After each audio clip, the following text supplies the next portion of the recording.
Hi, I'm Warren Parkin, and I'm here to teach you about world literature, and we're talking about origin stories. Now, there are two really big categories of origin stories. One is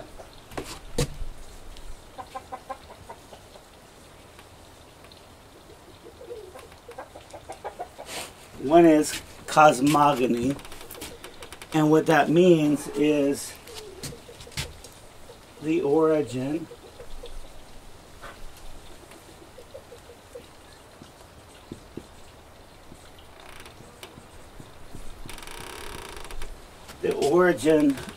origin of the world or the universe. The other is a theogony,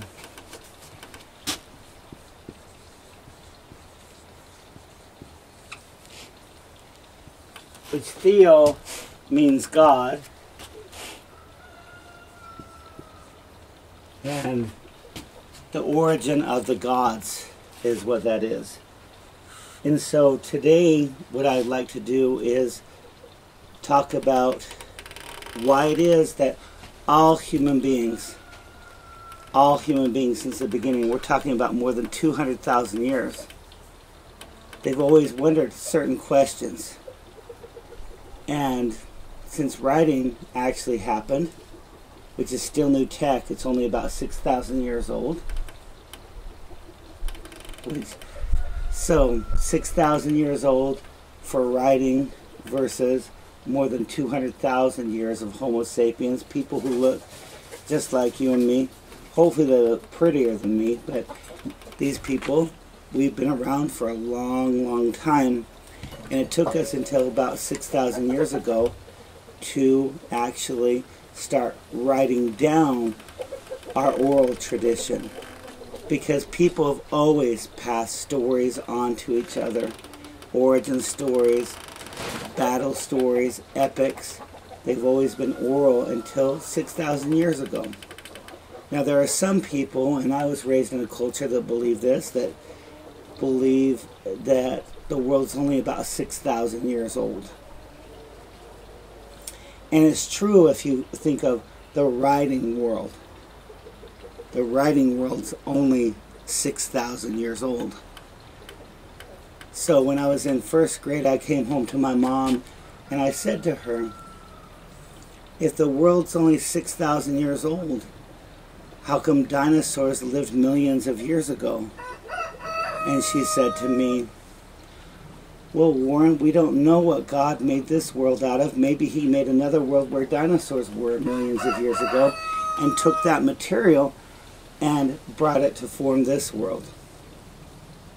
And you know, when you're in first grade, what do you say to your mom when she says something like that? I said, oh, okay. Even though that's completely ridiculous. Completely ridiculous. Now, we as human beings have always wanted to know what's going on.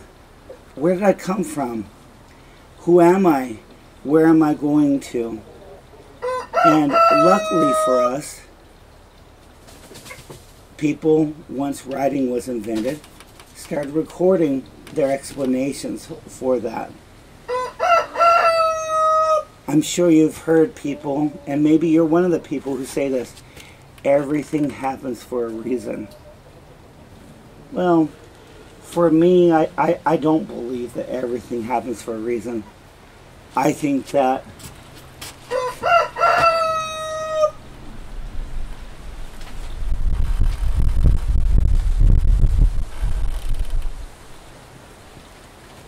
everything happens.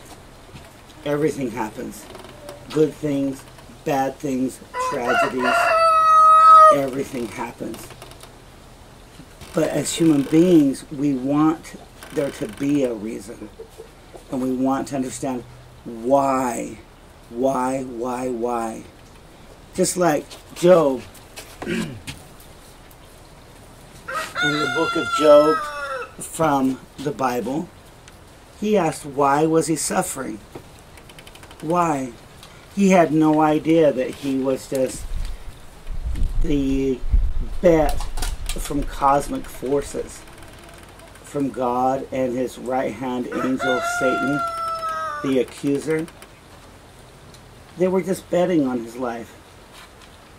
Satan comes in to God in this book in the Bible and says, and God says, where have you been? And he says, I've been looking at the earth. And he says, oh, did you notice my servant Job?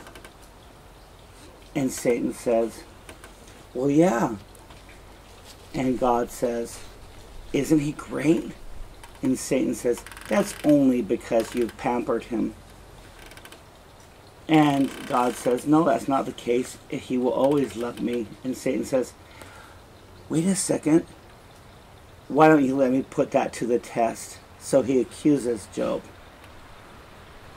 And God says, yeah, you can put him to the test. Just make sure not to kill him. So all of Job's family are destroyed. All of the people in his family, they're destroyed. Except his wife, all of his children, all of his income is destroyed, all of his animals. And then we have another act where Satan comes in and God says, what you've been up to? And he's like, well, I've been looking at your servant Job. And he says, yeah, did you notice? He still loves me.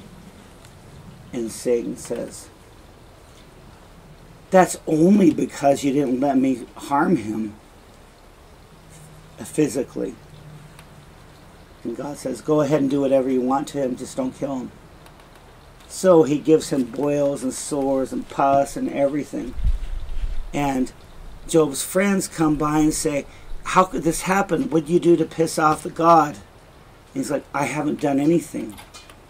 He doesn't know there's a bet on his life or his belief. And they're not convinced.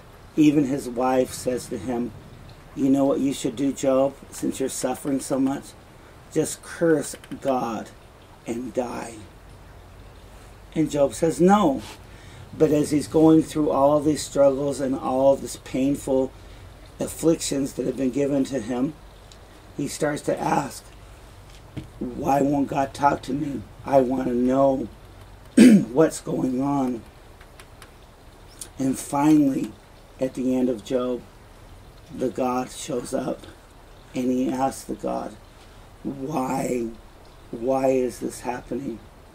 And the God tells him, you don't even deserve to ask the question. And so from that book of Job, we learn that suffering just happens. Now I want to talk to you a little bit about some terminology besides cosmogony and theogony.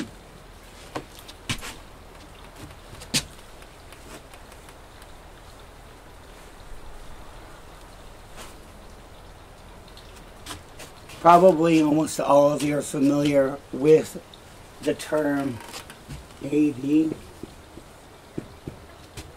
and B.C. If you've been reading in your book, you realize that they don't even use, the book doesn't even use, the books, they don't even use these terms. Now B.C. stands for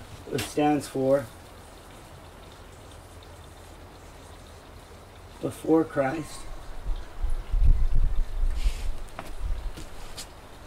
And many people who are Christians, excuse me, see the term AD and they think that that means after death. But if we were doing a calendar that way, that would mean that tradition holds that Jesus died about at the age of 33. So if we had before Jesus and then after Jesus, we would have 33 years in our calendar that's not accounted for. But AD does not mean after death. AD means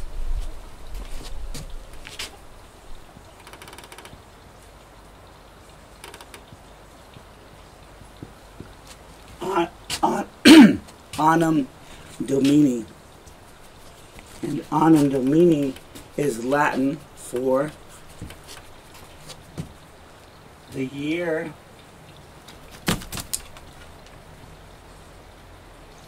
and Domini means dominator. The year of the dominator, meaning the year of our Lord is how it gets translated often now. But it is the year of the dominator.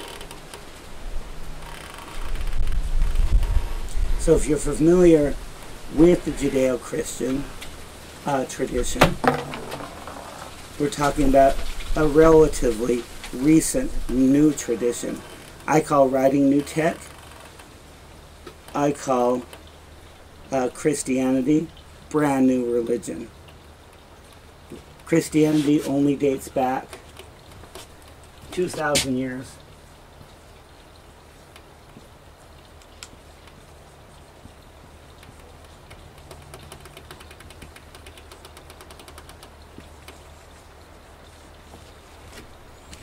Which is a long time. That's a long, long time. But the Judeo-Christian religion only dates back about 4,000 years. The Judeo tradition. So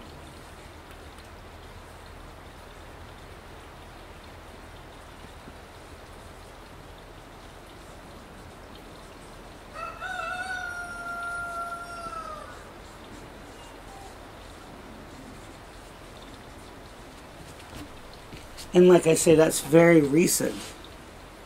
What these two religions have in common is that Christians believe in the Jewish tradition. Jews do not believe in Christianity in the sense of Jesus being a savior. The unique part about these two traditions is that they both embrace monotheism.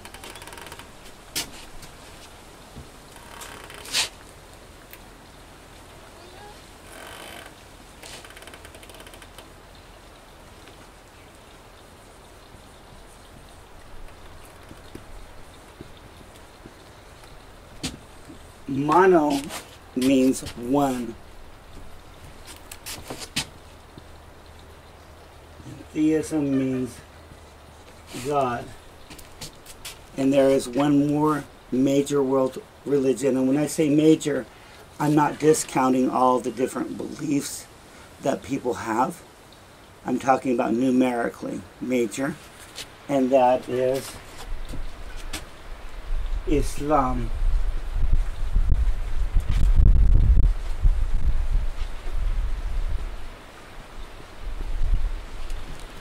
And Islam sprang up about 500 years after Christianity and also embraces the idea of one God. However, most people who've ever been born onto this earth, into this world, they believe in multiple gods. And they wanted the same question answered as the people who adhere to Judaism, Christianity, and Islam. Islam literally means submission, and that is submission to the world, to God. Submission to God.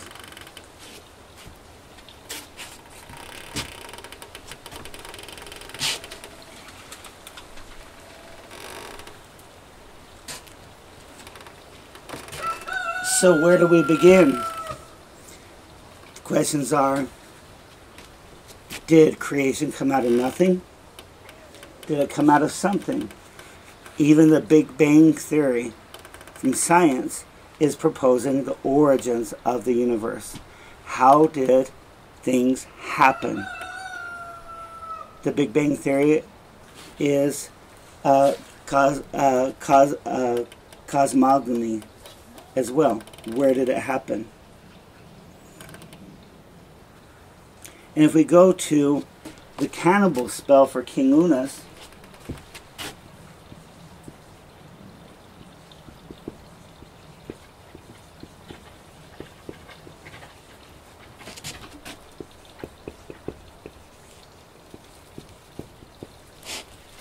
which is an Egyptian text that dates back prior to the Bible, because the Bible Old Testament didn't start getting written down until about 1000 before the Common Era.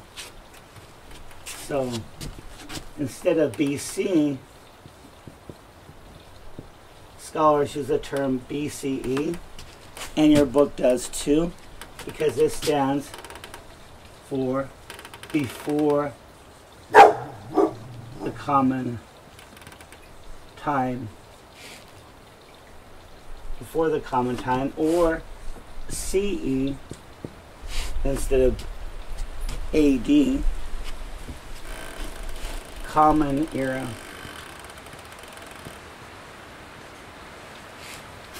The common era. Because if you use AD and BC, that assumes that the entire world is Christian. And 4 out of 5 people on this planet, even today, believe in something different than Christianity. And now we're going to go back before Judaism existed, way before Christianity existed, to the cannibal spell.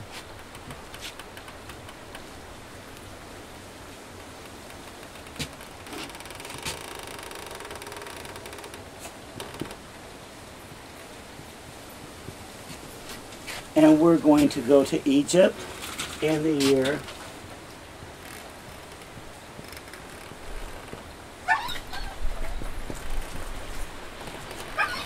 2325 before our common era.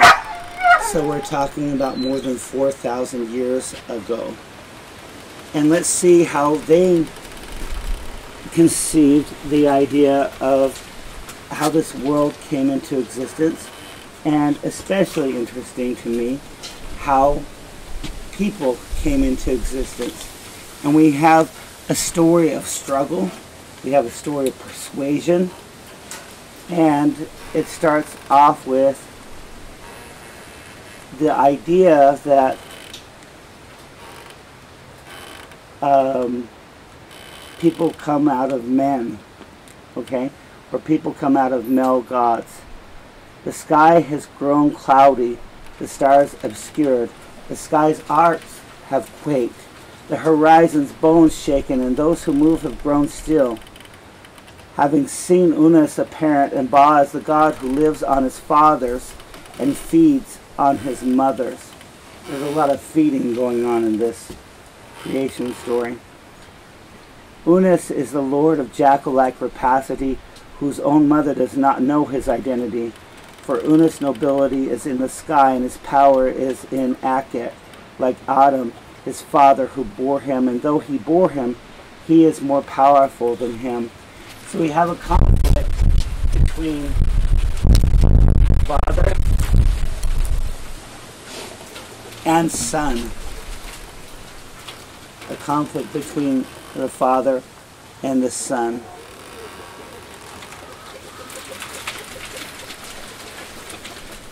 It goes on to say, Unis is the one whose case against him, whose identity is hidden, was decided on the day of butchering senior ones. So in this creation story, what we have is the idea that in order for something new to happen, the old have to die. Unis is Lord of Offering, who ties on the leash of the sacrificial animal, who makes his own presentation of offerings. Unis is the one who eats people and lives on gods, one who has fetchers and sends off dispatches, one who has servants. Okay? Gory all over is the one who binds them for him. Courser, the Lord's knife bearer, is the one who will slit their throats for Unis and take out for him what's in their belly. He's the messenger. Unis is the one who eats their magic. And this is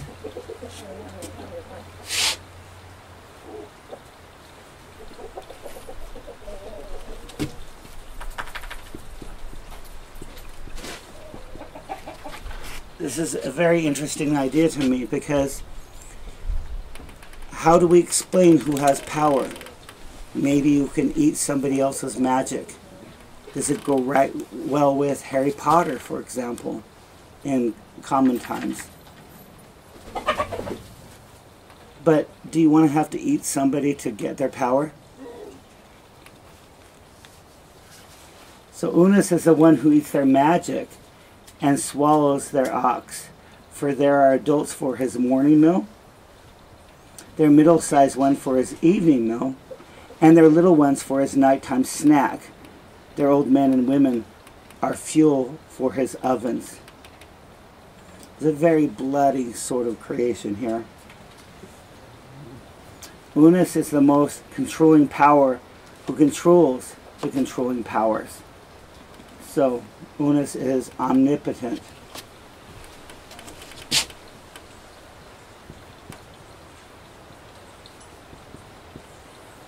Omni means all, potent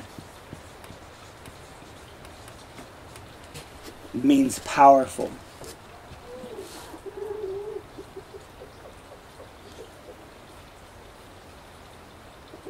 Unis is a sacred image who is most sacred of sacred images. Anyone he finds in his way, he will devour. So just think about this. Devour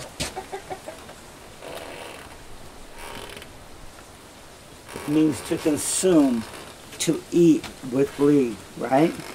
To eat completely. For Unis proper places in front of all the privileged ones. Unis is a god who is senior to the senior gods. Egyptians were not monotheistic, although in another video I will talk to you about one pharaoh who tried to make them monotheistic.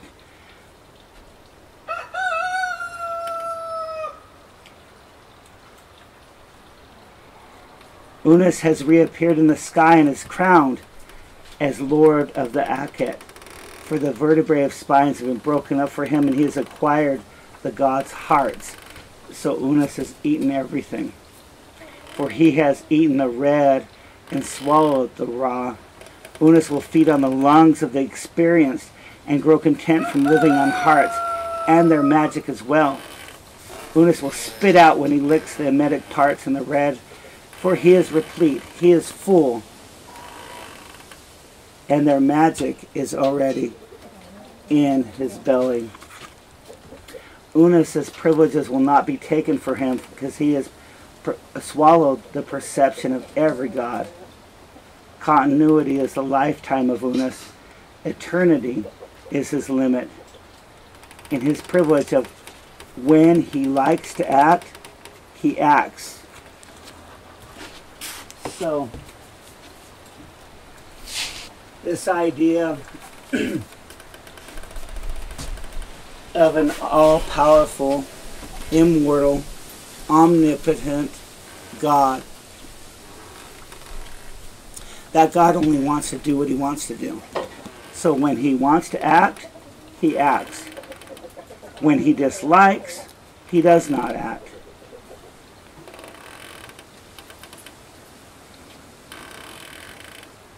And then later on at the end of the text it says, those who do evil deeds will not be able to hack up the place of Unis's heart among the living in this world forever continually. So evil people will not have access to that kind of power. A very bloody and, I don't know, I hope you're not eating dinner or lunch right now while you're watching this, because if you think about eating people's lungs, eating people's hearts, it might give you a little bit of indigestion. I'll talk to you soon. Thank you.